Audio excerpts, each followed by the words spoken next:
Canterbury, Justin Welby, is under mounting pressure to resign after a review found he failed to report one of the Church of England's most abhorrent cases of child abuse before his death in 2018.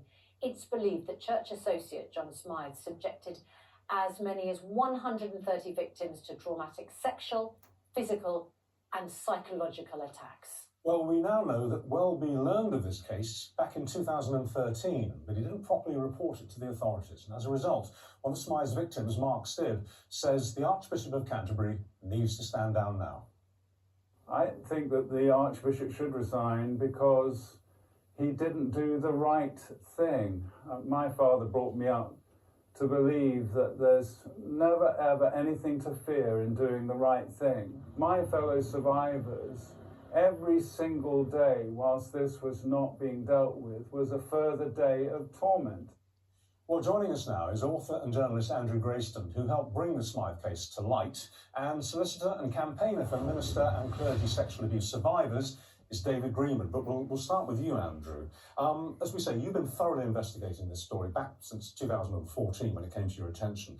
This morning, what's your considered opinion? Was Justin Welby guilty of mere weakness and inaction, or was it worse than that? Was it actually a deliberate cover-up? Justin Welby is part of a culture at the top level of the Church of England. There are two churches of England.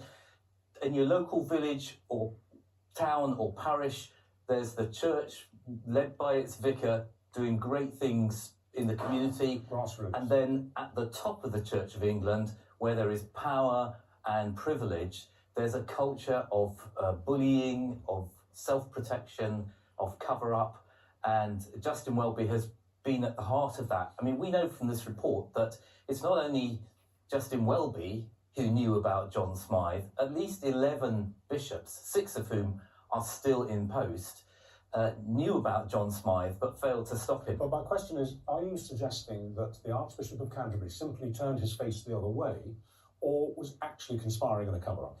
I'm not sure that there was a conspiracy. There was clearly a conspiracy to cover up what John Smyth had done earlier in the 1980s and the 1990s. When it came across the Archbishop's desk, which was in August 2013, he was given a report that clearly showed not all, but some of what had been going on. He simply failed to act properly. He says that at that stage there were so many instances of abuse coming across his desk that this one just didn't stand out. Well, that's a shocking enough thing as it is.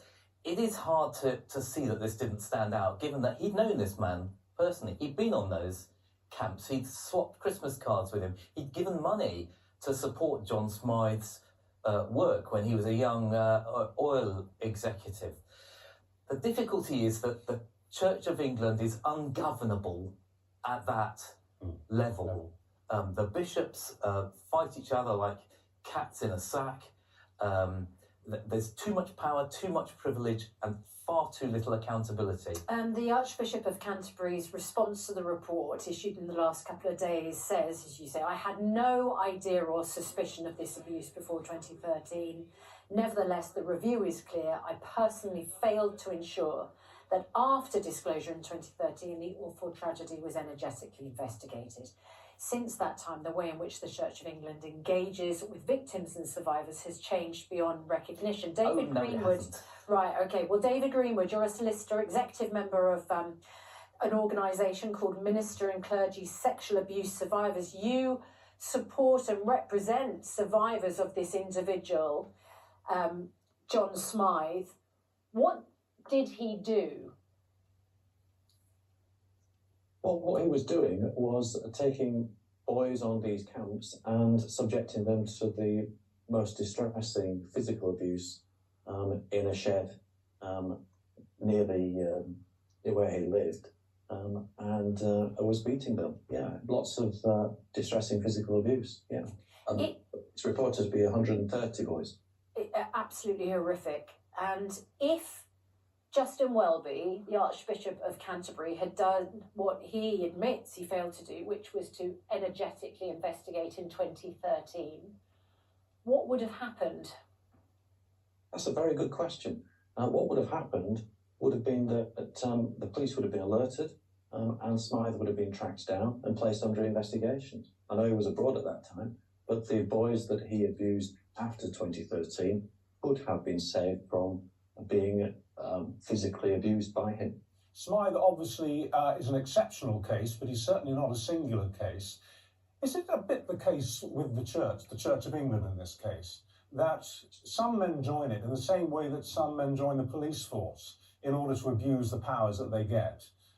Is that part of the problem with the Church of England, that you've got people joining it because it gives them access to young people and the opportunity to commit abuse? Yes, it's not properly regulated in terms of safeguarding. It regulates itself, and there's an opportunity there for people who want to protect its reputation or protect their fellow clergy's reputation to cover things up. Now, Archbishop Welby commissioned Professor Alexis Jay, the former head of the Independent Inquiry into Child Sexual Abuse, to prepare a report on independence, that is, taking over safeguarding from the church out to an independent body, and she reported that should take place. We actually think that Justin Welby is a supporter of that.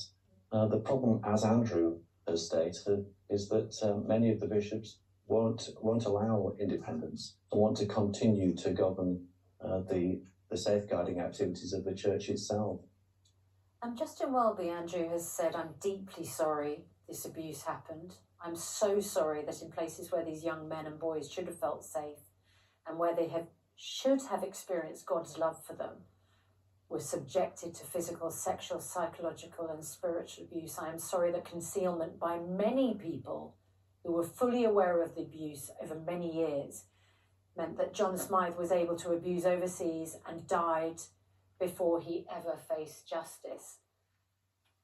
Do you think he has simply not done enough to atone for the failures of the church? I mean, it sounds like there's other people here who are involved. There are many other people involved in the Smyth case who ought to have acted. I mean, many, scores of people, some at senior levels in the church. Why didn't they?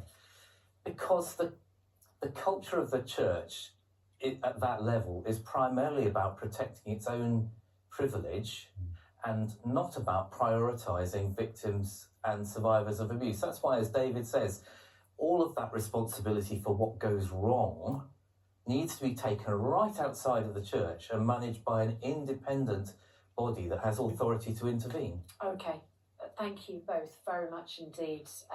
Andrew Grayston and David Greenwood, we really appreciate your time this morning.